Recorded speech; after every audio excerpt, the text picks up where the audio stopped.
Uh, Welcome to the March edition of the Iowa 911 Communications Council. We'll call this meeting to order.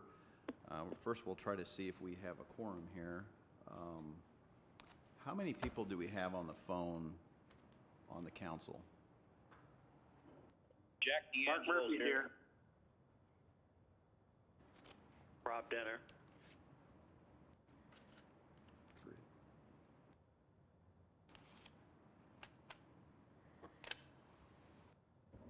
Okay, I'm only hearing, oh, here's another one, okay. Okay, then we're good. What's that? We're good. We're good. Okay, apparently we do have a quorum. All right. We'll start off with introductions. Blake, if we can start with you. Blake DeRucci, Iowa Homeland Security and Emergency Management, 911 Program Manager. Tracy Bearden, Polk County Emergency Management, Iowa NENA. Rob Broder, Iowa County Sheriff, representing Iowa State Sheriffs and Deputies Association. Kara Sorrells, representing Iowa APCO. Mike Bryant, representing the Iowa Professional Firefighters. Robbie Johannesson representing DPS.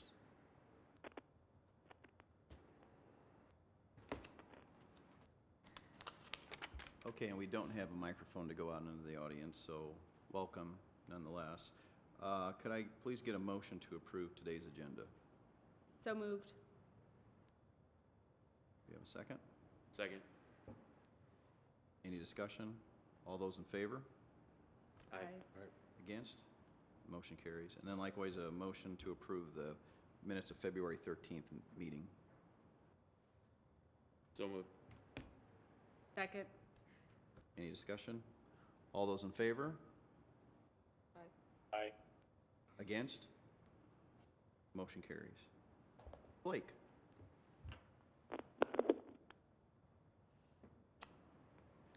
Thanks for everyone who was able to attend today. Completely understand if you were not able to attend. I did send out the slides to the PSAP community as well as the 911 council members prior to the meeting, so everyone hopefully can follow along with my report. The first couple bullets there are really pretty much the same from what I reported last month as well. Just wanted to keep the focus on the upcoming wireline migration that is scheduled to start in May. We've had a number of informational webinars. Those have been posted to our website. The schedule was announced last month. No changes there. It's still just kind of the vague, early May, late May, early June, late June type of time schedule. As we get a little closer, we will most certainly refine that with specific dates. Continuing to track some of the outstanding information that we need associated with the wireline migration. First, what we sent in October from Comtech was basically just the information intake forms. There are still 14 PSAPs and 16 telcos that need to provide that information. Comtech and ourselves have reached out many times, kind of one-on-one, making calls and emails to try to get those submitted. It's been a process. Didn't do a map of shame this time, but just wanted to let you know that we are continuing to work one-on-one, and we are getting those in slowly but surely. Secondly, and we just sent this out not all that long ago, maybe 2 months ago, a month ago, a kind of an ESN worksheet that was an Excel file, basically reassigning some of the ESNs as part of the wireline migration. We covered that in the previous meetings as far as why that's needed. And I think Jessica from GeoCom will touch on that a little bit later on in my report. Also, we have held ALI database training. Those user guides were sent out, and that training was recorded.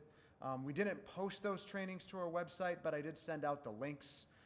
So if you didn't get them or need me to resend them, I would be happy to send those links out. Just with it being a little bit more of a sensitive type of interface, didn't want to necessarily post it to the website, but it's certainly available if you need it. And again, the bottom line there is just please participate, engage, ask questions. Don't bury your head in the sand. This transition is happening, and we could use everyone's cooperation. I know everyone is busy. Just ask questions if you have any. And that would help things move along a little bit smoother. That's really all I had on wireline migration. Any questions before I move on? For those that don't know, April is 911 education awareness, as well as one of those weeks, I believe, is Telecommunicator Week. We have traditionally, out of our office, had the governor sign a proc declaring 911 Education Awareness Month. We are working this time to have that be a public signing. So if and when that occurs, we should have hopefully around 3 weeks' notice. And I think it would be excellent opportunity to turn out for that type of event.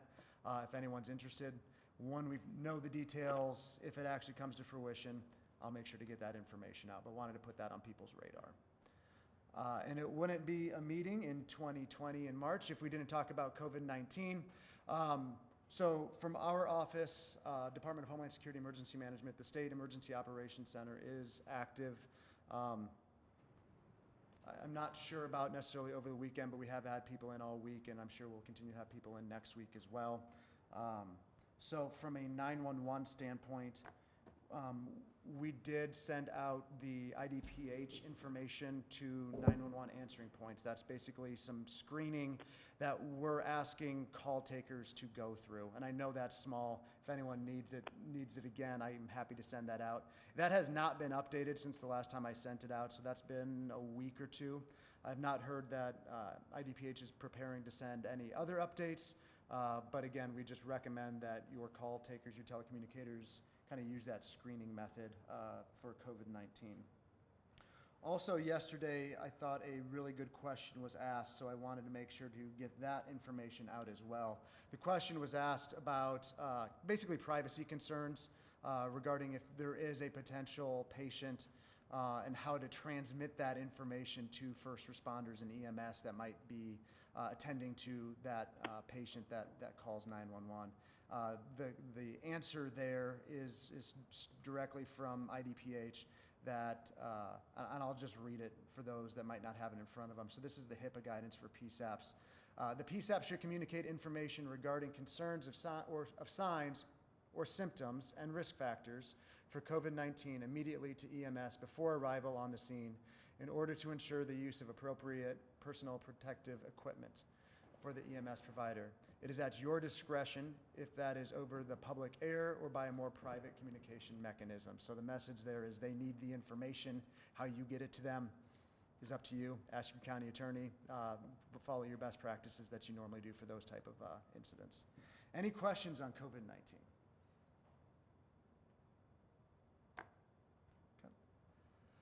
A couple other outstanding forms that we are in search of. Service Board membership forms, you can see the 5 counties that are delinquent there. And really we're needing that just because the Service Board makeup has changed. This still stems from last legislative session with the addition of the county sheriffs. So we need those in to us. As well as the 4 counties that we need the expenditure collection forms. The deadline is March 31st. The administrative deadline is long past. That was January 1st. Now we're to the legal deadline of March 31st, and once we cross that, we do start withholding surcharge. That's not a may withhold surcharge, that's a shall withhold surcharge. So those checks normally go out in April. At that point, we would withhold 35% of the wireless surcharge to those counties. GIS grant information you can see there. Really good success already 2 months into the year. With January and February, we already have over half the state have qualified for the GIS grants. And the travel public education training funds, you can see there we've expended almost $60,000, approved $27,000. Still have APCO and NENA spring conferences to approve. And you can see what is remaining for council travel. The other aspect to that is we did kind of do some conditional approvals to a couple of the applicants. So while that shows as remaining, if any of those applicants that we kind of did conditional approvals for, it would actually go towards them, if everyone kind of remembers that discussion. We approved those trainings at a certain level that didn't quite fund them in whole. So that additional money would go to fund them in whole. Are there any questions for me? And if not, Jessica from Geocom is here to talk through some of the GIS and ESN information that's relevant to the wireline migration, but I will pause for questions from anyone.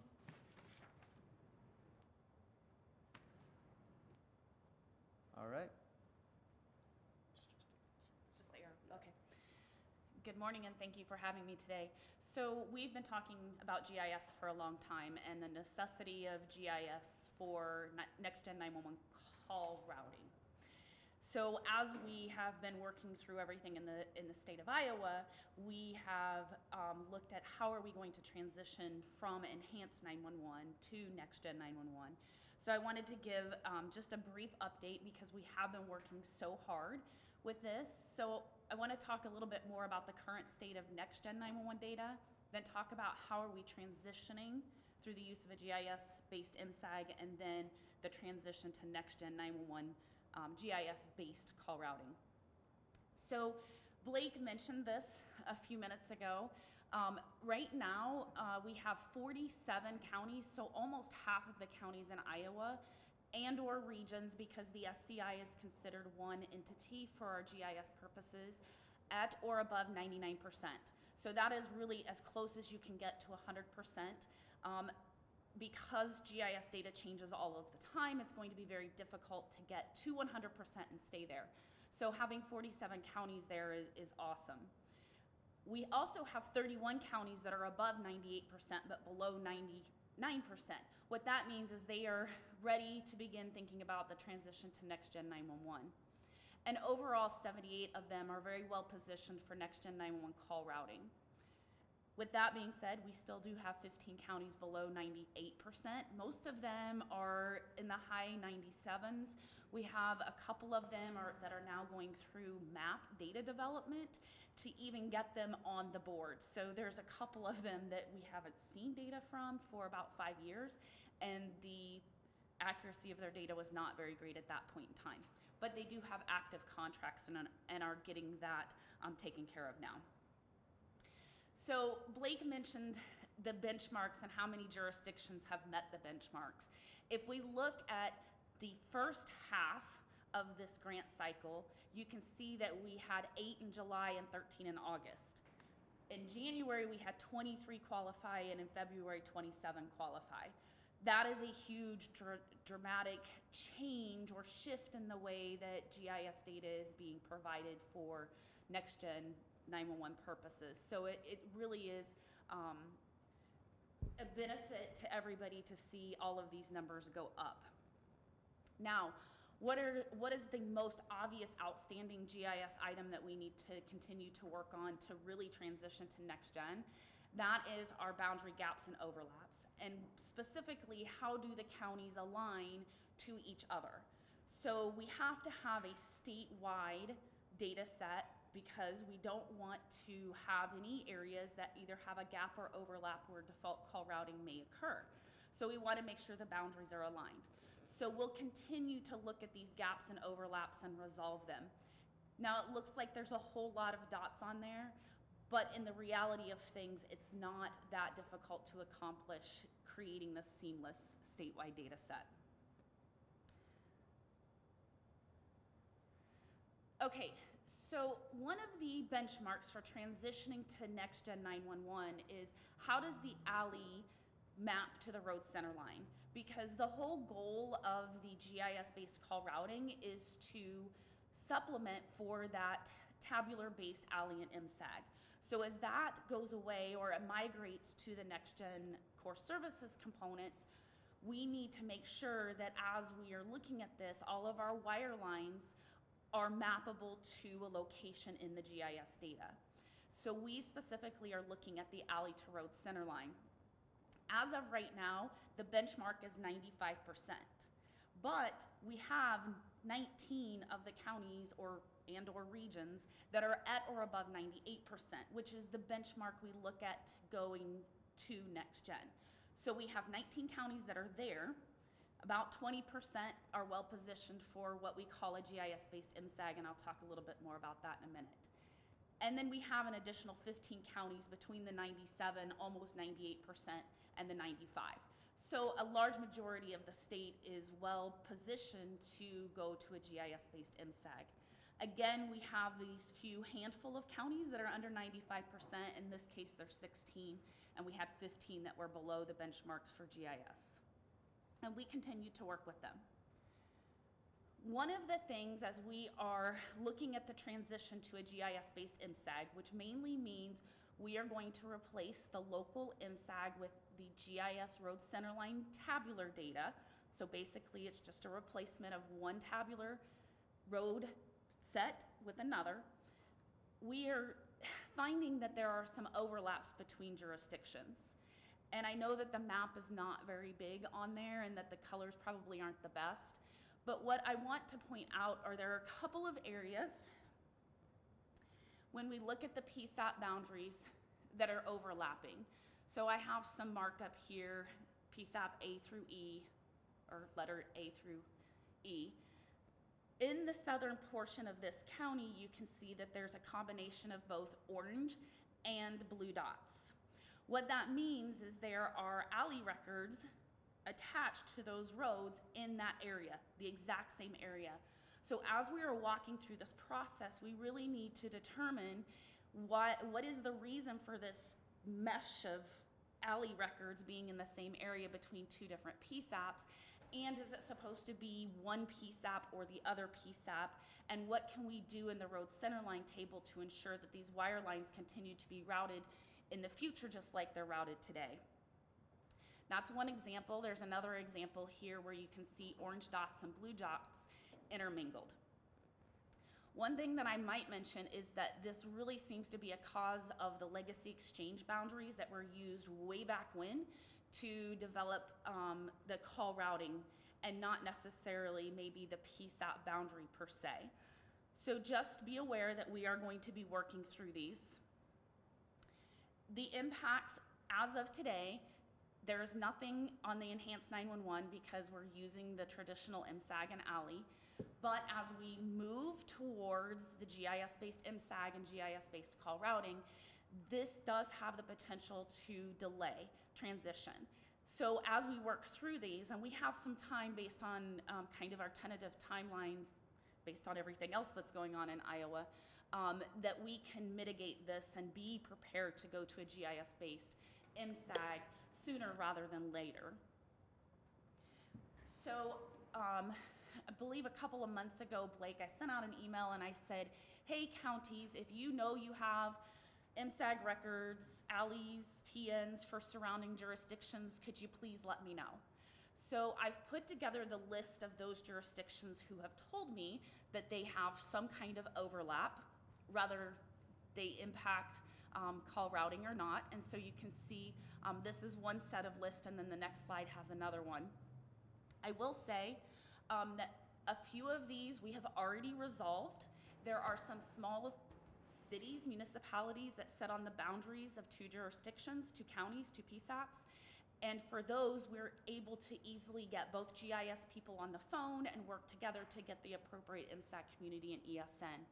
Some of these other ones are a little bit more complicated, which means that we just have to look at the data and work through it to determine what is the best process to resolve those. And of course, Woodbury County, we know, goes into South Dakota. We were very aware of that before this process even occurred. And South Dakota is also aware of it. So those two counties will continue to work together. So what are we looking at big picture for transition? Well, our goal is to transition to a GIS-based MSAG by the end of the year. We are looking at GIS-based call routing by the end of next year because we have to resolve those boundary issues.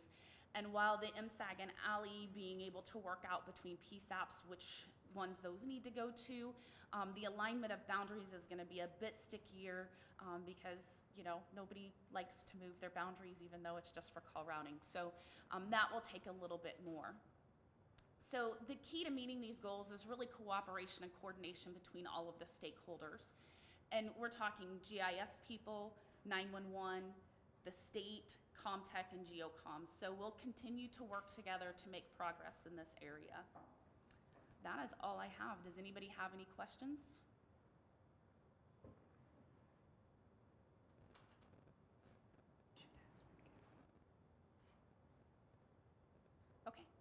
Thank you. Thank you. In my haste to get started, I did neglect to ask if we had guests on the phone. If you're on the phone, could you identify yourself, please? Bill Burnett from Comtech is on. Amy Rodriguez, ICN. Kathy, Floyd County 911. Brenda Bennett, Atomo PD. Stephen Rodriguez, ICN. Bobby Wells, South Q County. County. Brenda Vandervoort, Fayette County 911. Cherise Betsy, Humboldt County 1. Kevin Sennett, Buchanan County GIS. Cheryl Michelle King County. Michelle Kingery, Marion County.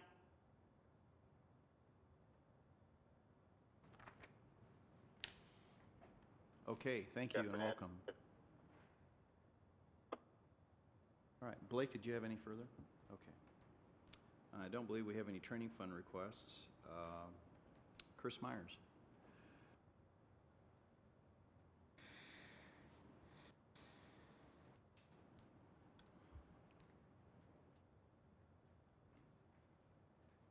Thank you, Mr. Chair. Good morning, Council. If you just give me a second here to get this cable plugged in. Robbie, I know immediately what you're thinking.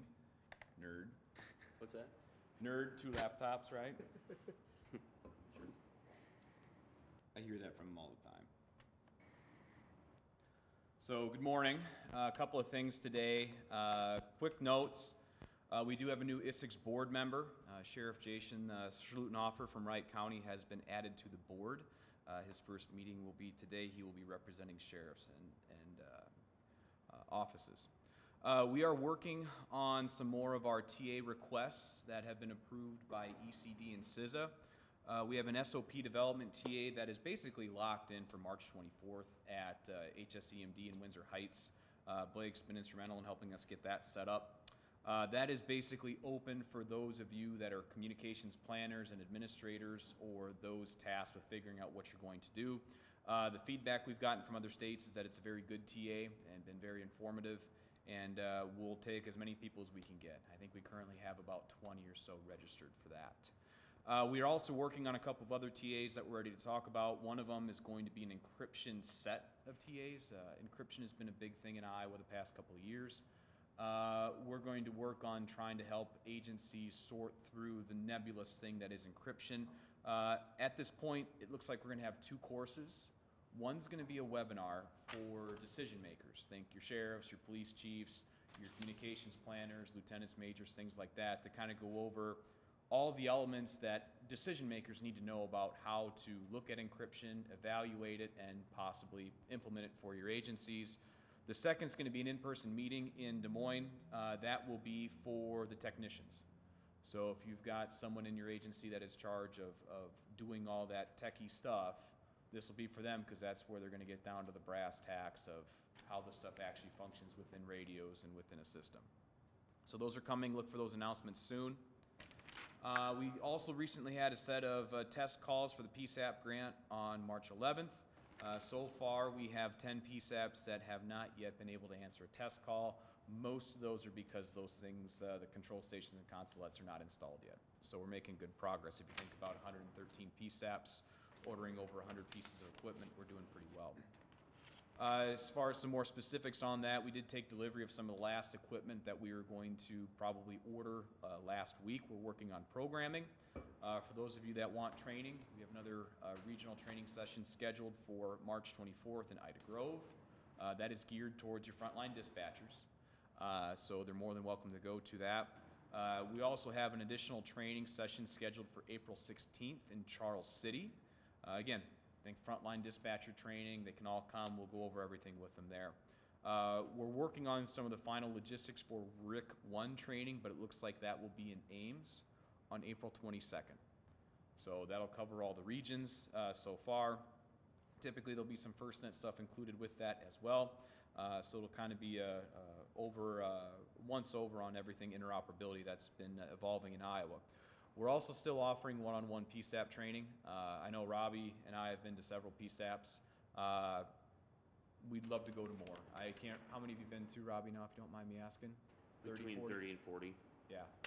So if we have to sit down with every single PSAP in the state to help them through this, we will.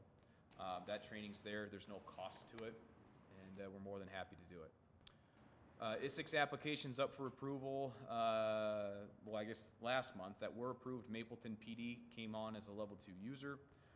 ISIX applications that are up for approval today: Avera Healthcare, Avera Care Flight level 1, Baxter Fire level 2, Calhoun County Emergency Management level 2, Delaware County Comms is increasing the amount of radios that they're putting on the system with level 1, Des Moines Public Schools level 2, the Iowa National Guard level 2, Safeguard Iowa Partnership level 2, and West Branch PD FD coming in as level 2.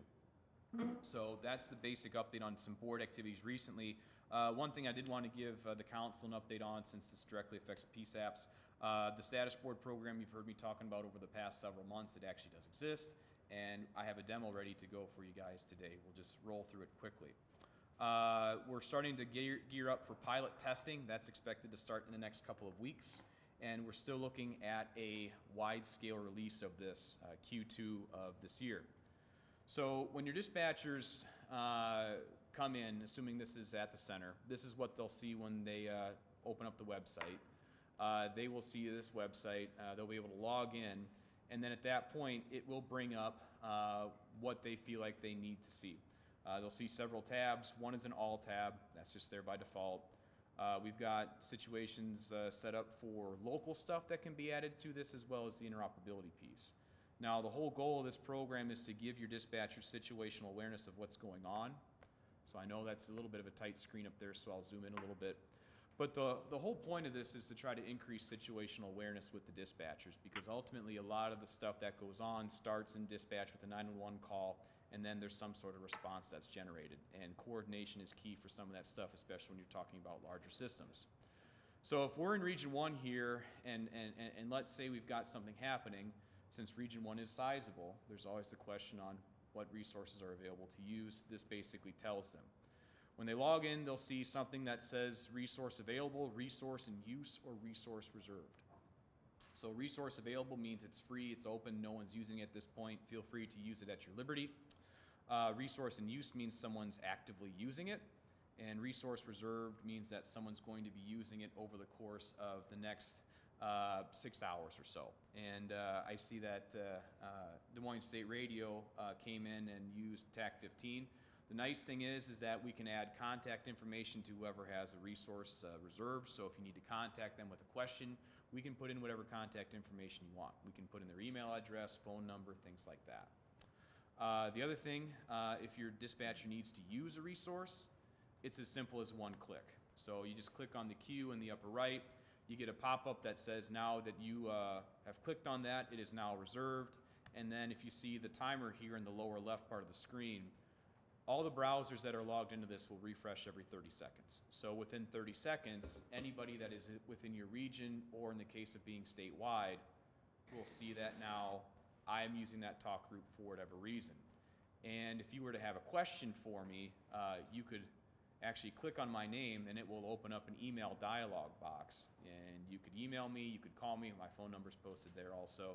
So it's a way to help everybody pre-coordinate. Now, the one thing you saw is State Radio's reservation just disappeared. It looks like Robbie probably canceled that on the fly, which you can do that really easily too. If your event is done, just click where the queue was, the little red lightning bolt popped up, and you can cancel it with 2 clicks. We did 2 clicks just in case someone accidentally clicks on it to help eliminate an accidental cancellation. Then at that point, that resource is marked available for everybody else, and Robbie's playing games. He just reserved it again. I'm not touching a thing. Oh, you're not? Who's doing Nope. it then? Someone is. So how far in Probably advance can someone schedule? Months. So, months, okay. Yep, so we're going to talk about that next year. So, no, you're good. So there's a calendar function built into it also. So let's say you wanted to reserve something for an event coming up. You can actually see who's got what reserved, weeks, months. I haven't taken it out as far as years yet, but it will all show up on this calendar. It's as simple as doing an Outlook thing. You right-click on the date you want it, set up an appointment. You can start your event date, time, end time, and then any notes you may want to add below. So for example here, if you wanted to look at this one, you can kind of look at it, see that it was reserved by the account we have called Tester. And if you know their contact information, you can go from there. This works for all the talk groups. We can set it up for the statewide as well. So for example, if you had a pursuit spin up and you had this up in your dispatch center, you could immediately see what is going on. Not to pick on any bike rides across the state or whatnot, but we do have those. You can see here where there could be, in theory, using one talk group for that, with the contact name of the COML in the comments. Someone may have a pursuit going on, and if you're a dispatcher and you have something else spin up in your county, you need to use a statewide TAC. You immediately know where you can go to. So that's a quick overview of this. At this point, we're looking at having more regional training sessions set for this. In addition to the regional training sessions we're doing for ISICs in general, we're also looking at doing this for Status Board. There will likely be a demonstration of this at my presentation. I think I'm presenting at the NENA sessions on Monday, later on in April, I believe. So we're going to hopefully have this to the point where we can release it into the wild by the conclusion of Q2 2020, and we're going to kind of get everybody oriented with it to some extent during my presentation there. So that's what I have for a report. I'll go ahead and take any questions. I bet Rick is doing that. Des Moines State Radio. Oh, Luke's accounts were set up yesterday. That's what's going on. Luke's playing with it. No idea. So, any questions? All right. Thank you, Chris. Do you have any technical advisories this month? Okay, and I don't believe Jim Lundstedt is here. No, I just encourage people to reach out to Jim because he's been helping our Polk County entities work on trying to unify our cybersecurity and so forth. And so he came out, Chris Judge came out, JD Henry came out from Region 7. So if there's things that you need, they can provide resources. They're good assets. So he spent the day with us yesterday in Polk County. So I just encourage you to reach out to him. He's a wealth of knowledge, and if he specifically can't help you, he will find the individuals to provide you assistance. And pretty much everything that they provide is free. So. Very good. Okay, and with that, if you could go on in the 34A Administrative Code Committee update. So I met with Allie last week, and we went through and discussed some kind of pathway forward and how we wanted to kind of tackle. Since she's on board now, the state of Iowa is able to participate more in the drafting of the strategic plan. And so we looked at the peer assessment. I am working on drafting, looking at the not met and the minimal requirements. We're going to start talking about that with the strategic plan, and then we'll get out a date for people to do it either through Zoom or coming in person. But one thing that we also want to make sure is that anything in that strategic plan that the PSAPs are required to do, that there's a pathway that helps them to do this. So looking for funding and sensitive things that we can do. So we're going to work closely together and see what we can do, whether some of it comes out of designated training funds or other grants. Is just discussions. So we don't want to make it, the state of Iowa doesn't want to make it where they say you need to do X, Y, and Z and there's no way to get it. So we're working on that. So that hopefully will be after spring break that those meetings will be, but I'm going to coordinate with Allie to make sure she can attend as well. Okay, thank you. Okay, I did get a message from Jamie Robinson about the baseline knowledge for 911 Communications Professionals Committee. He had something pop up on his schedule that he couldn't avoid, so it'll give us another month to examine the document that he passed out last month. So if you haven't looked at that yet, please do take a look at that, and hopefully Jamie will be able to be at our April meeting to discuss it in further detail. Do we have any legislative issues? We do. With the Senate File 2371 and House File 2531, there's been some kickback from the leadership not wanting to support the bill. And so Iowa NINA is encouraging, and Iowa APCO is encouraging you to go to your elected officials, have them support these bills.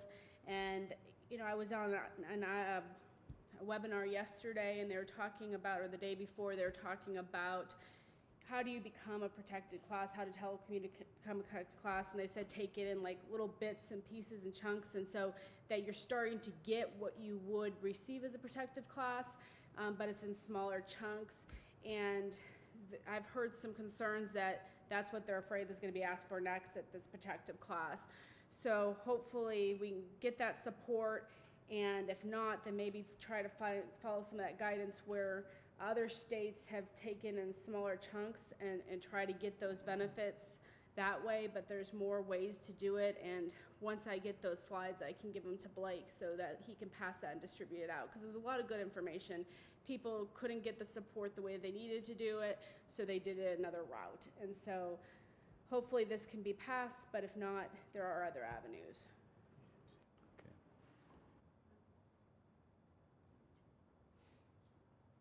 Oh, it was I apologize. Blake said I didn't tell you what the bill was, but it was trying to, with the telecommunicator and trying to get, to reclassify. Right. Apologize. Okay. But if you need any other assistance or any guidance, reach out to Brandon Miller Gus and Angie Jobs for Iowa APCO, and Brandon's with Iowa NINA. Okay. Thank you, Tracy. Our unfinished business, still dealing with the changes that we're looking at for training funds. I think last month it was mentioned, Rob, did you had a version of that you were talking about? I think an email might have gone out, and for some reason I didn't get that. So if you could speak on that. Yeah, let me, I could pull it up, but obviously anybody that has taken advantage of the training funds knows that it is extremely beneficial to any operator.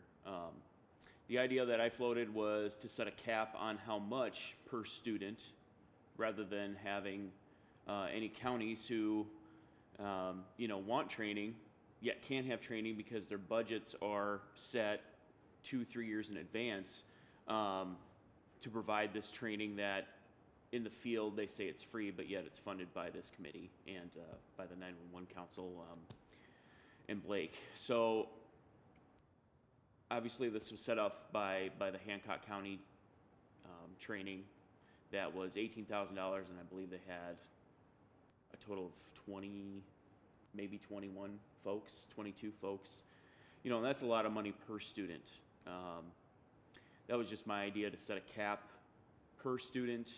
That way, once that number is determined, we can determine, how many folks would be able to attend training per year with this money. So, again, I can pull up the email and probably do it more justice than my on-the-spot discussion, but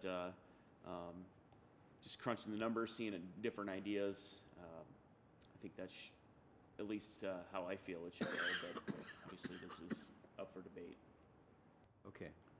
Yeah, So- if you could send that to me again, for some reason I just didn't find it. And if there were other ideas that people wanted to present, please do so, because this is really something that we can't put off any longer. We need to get something out of fairness for Blake. We have to help him out with the direction that this council wants to take as far as those training funds. So let's really try to get this taken care of at the April meeting, because people are going to start applying for it if they haven't already. So I have a question, or a couple Yes. questions with the proposal. I think I like it, but, so how would that work if you have, let's see here, let me pose a scenario. So you have a set amount that they're asking for a class, and so we would say, well, we'll pay this much per student. They think they have enough students to pay for that. If they're short, then they pay the rest. Is that how that would work? well, That would be up for debate, but Yeah, yeah, I I mean, mean, if you have a $9,000 class and say you set a cap per student at $300, That's 300 students that are touched and affected by that training. And if 29 show up, obviously, that's something that this committee would have to set the contingencies for. And I think that was why the discussion about having participants kick in something is, the reason for that is so that they do have some skin in the game, so that it's not as likely to cancel out on a class that you had committed to because it didn't cost you anything if you came or not. So, that's what's been discussed, and so, maybe we can have a hybrid of that. But I truly believe that if the PSAP that's sending people doesn't have some skin in the game, that it's too easy to cancel out, and you're not out anything. So that was my thought on it. Another question. So did you, you said you did some numbers. What did you think was a fair number per student? Just preliminarily, when I had some free time, it was right around 300. Okay. Because you think about $100,000, I'll just do the math here quick because I don't have the email yet, but that's potentially 333 students that could receive some form of training. And even if you break that down further to 60,000, that's 200 students that could be affected by training, and the rest goes towards travel, APCO NINA, which affects more, ILEA, which affects even more. So I just don't want to see anybody not be able to receive training just because they have certain budget constraints, because frankly they're underfunded at their county or city level. So Okay, thank you. All right. I don't have any new business unless somebody else does. I don't believe we have any travel requests. Do I have any business from the floor? Any business on the phone? Okay, then I would entertain a motion to adjourn. So moved. Is there a second? second. All those in favor? Aye. We're adjourned. Thank you, everybody. Sign-in sheet. Oh. What's spring conference? April 6th and 7th. 6 and 7 at Gray Meadow. Gray Meadows.